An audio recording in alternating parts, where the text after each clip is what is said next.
أعوذ بالله من الشيطان الرجيم. بسم الله الرحمن الرحيم.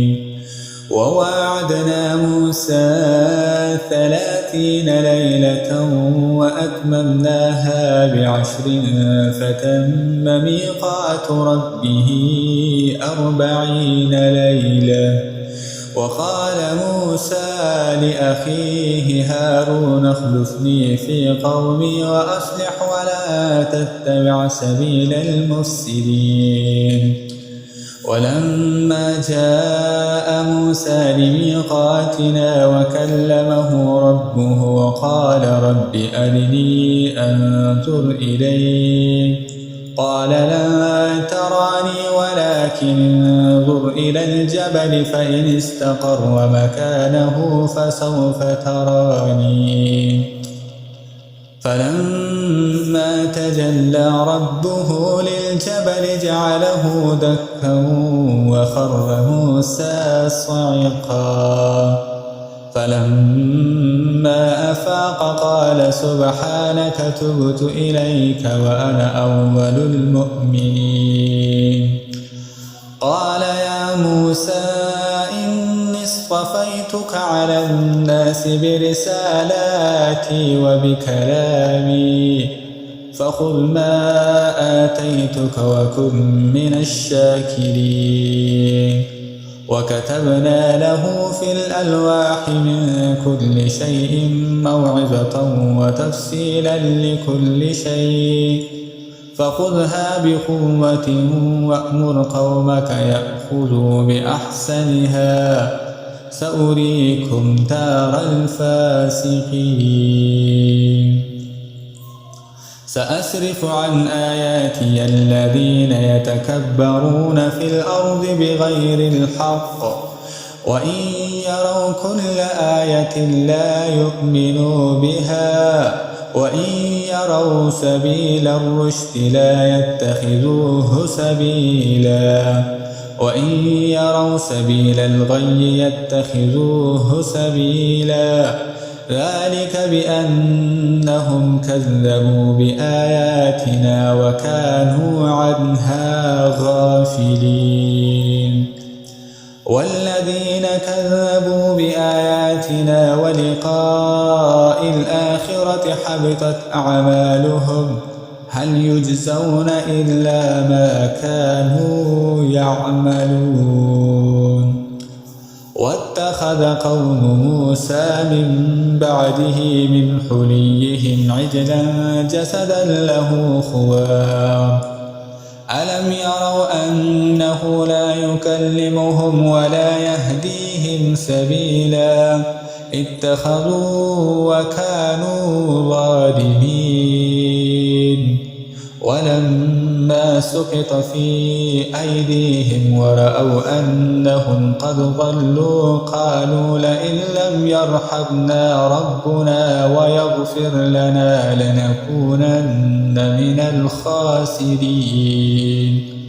ولما رجع موسى إلى قومه غضبان أسفا قال بئس ما خلفتموني من بعدي أعجلتم أمر ربكم وألقى الألواح وأخذ برأس أخيه يجره إليه قال ابن أم إن القوم استضعفوني وكادوا يقتلونني فلا تشمت بي الأعداء ولا تجعلني مع القوم الظالمين.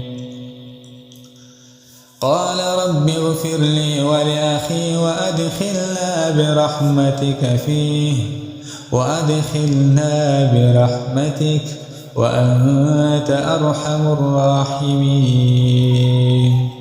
إن الذين اتخذوا العجل سينالهم غضب من ربهم وذلة في الحياة الدنيا وكذلك نجزي المفترين. والذين عملوا السيئات ثم تابوا من بعدها وآمنوا إن ربك من بعدها لغفور رحيم. ولما سكت عن موسى الغضب أخذ الألواح وفي نسختها هدى ورحمة للذين هم لربهم يرهبون. واختار موسى قومه 70 رجلا لميقاتنا فلما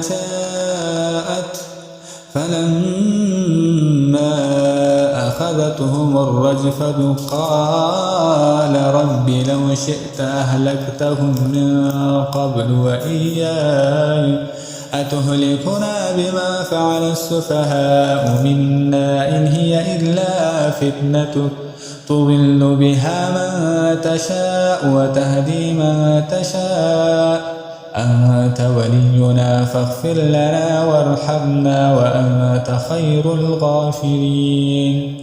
واكتب لنا في هذه الدنيا حسنة وفي الآخرة إنا هدنا إليك. قال عذابي أصيب به من أشاء ورحمتي وسعت كل شيء فسأكتبها للذين يتقون ويؤتون الزكاة والذين هم بآياتنا يؤمنون. الذين يتبعون الرسول النبي الأمي الذي يجدونه مكتوبا عندهم في التوراة والإنجيل يأمرهم بالمعروف وينهاهم عن المنكر ويحل لهم الطيبات ويحرم عليهم الخبائث ويضع عنهم إسرهم والأغلال التي كانت عليهم فالذين آمنوا به وعزروه ونصروه واتبعوا النور الذي أنزل معه أولئك هم المفلحون. قل يا أيها الناس إني رسول الله إليكم جميعا الذي له ملك السماوات والأرض لا إله إلا هو يحيي ويميت فآمنوا بالله ورسوله النبي الأمي الذي يؤمن بالله وكلماته واتبعوه لعلكم تهتدون. ومن قوم موسى أمة يهدون بالحق وبه يعدلون وقطعناهم 12 أسباطا أمما وأوحينا إلى موسى إذ استسقاه قومه أن اضرب بعصاك الحجر فانبجست منه 12 عينا قد علم كل أناس مشربهم وظللنا عليهم الغمام وأنزلنا عليهم المن والسلوى كلوا من طيبات ما رزقناكم وما ظلمونا ولكن كانوا أنفسهم يظلمون. وإذا قيل لهم اسكنوا هذه القرية وكلوا منها حيث شئتم وقولوا حطة وادخلوا الباب سجدا نغفر لكم خطيئاتكم سنزيد المحسنين. فبدل الذين ظلموا منهم قولا غير الذي قيل لهم فأرسلنا عليهم رجزا من السماء بما كانوا يظلمون. واسألهم عن القرية التي كانت حاضرة البحر إذ يعدون في السبت إذ تأتيهم حيتانهم يوم سبتهم شرعا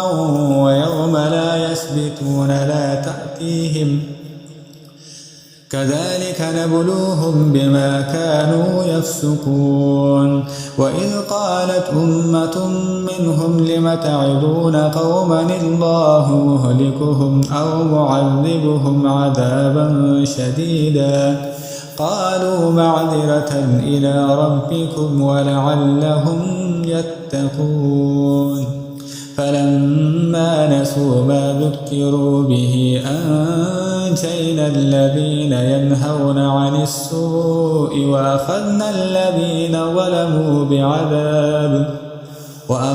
الذين ظلموا بعذاب بئيس بما كانوا يفسقون فلما عتوا عما نهوا عنه قلنا لهم كونوا قردة خاسئين وإن تأذن ربك ليبعثن عليهم إلى يوم القيامة من يسومهم سوء العذاب إن ربك لسريع العقاب وإنه لغفور رحيم وقطعناهم في الأرض أمما منهم الصالحون ومنهم دون ذلك وبلوناهم بالحسنات والسيئات لعلهم يرجعون فخلف من بعدهم خلف ورثوا الكتاب يأخذون عرض هذا الأدنى ويقولون سيغفر لنا وإن يأتهم عرض مثله يأخذوه ألم يؤخذ عليهم ميثاق الكتاب ألا يقولوا على الله إلا الحق ودرسوا ما فيه والدار الآخرة خير للذين يتقون أفلا تعقلون والذين يمسكون بالكتاب وأقاموا الصلاة إنا لا نضيع أجر المصلحين وإذ نتقنا الجبل فوقهم كأنه ذلة وظنوا أنه واقع بهم خذوا ما آتيناكم بقوة واذكروا ما فيه لعلكم تتقون